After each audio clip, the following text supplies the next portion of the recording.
এই মব কালচারের ইস্যুটি একটা ডিফারেন্ট ডিবেট, আলাদা ডিবেট হতে পারত।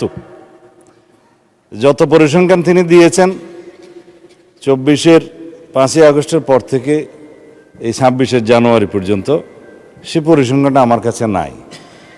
তবে আমাদের কাছে অনুমান আছে। আমরা সরকারের দায়িত্ব পেয়েছি, আমি এটা ক্ষমতা বলতে চাই না, আমরা এই রেসপন্সিবিলিটিটা পেয়েছি। এই দায়িত্ব নেওয়ার পর থেকে আজকে আমরা প্রায় 45 দিনও এখনো হয় নাই, 1.5 মাস হয় নাই। এর মধ্যে ঠিক মব নয়, মবের মতো, কারণ এখানে ডেফিনিশন আলাদা করতে হবে। কোনটা গাইবান্ধার পলাশবাড়িতে থানায় গিয়ে হামলা, সেটা কি মব হবে?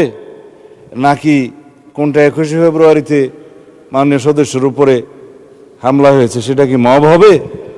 নাকি উত্তরা একটা বিজনেস সেন্টার, উত্তরা স্কোয়ার সম্ভবত নাম, সেখানে ঘেরাও করে দোকানপাট ভঙ্গ করেছে, সেটা কি মব হবে? সব কিছুকে মব বলা ঠিক হবে না। কিছু আছে সংগঠিত পরিকল্পিত অপরাধ, তার বিরুদ্ধে মামলা হয় এবং সেটা তদন্ত হয়, গ্রেফতার হয় এবং বিচারের জন্য সুপর্দ করা হয়। কিন্তু স্পষ্ট উচ্চারণ আমরা করেছি দায়িত্ব নেওয়ার পরে, বাংলাদেশে কোনো রকমের মব কালচার আর থাকবে না।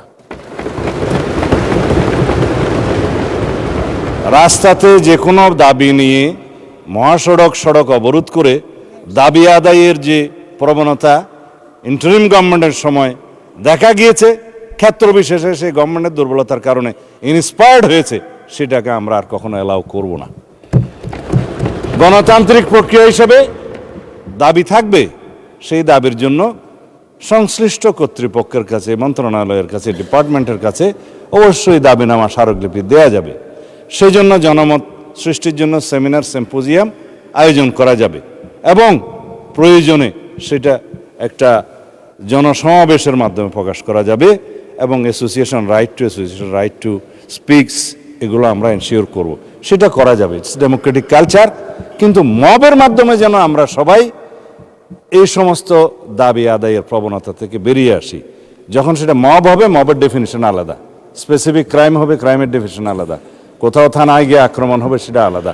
আমি এই প্রসঙ্গটা এখানে তুলছি না, কারণ এটা একটা রাজনৈতিক বক্তব্য তখন হয়ে যাবে।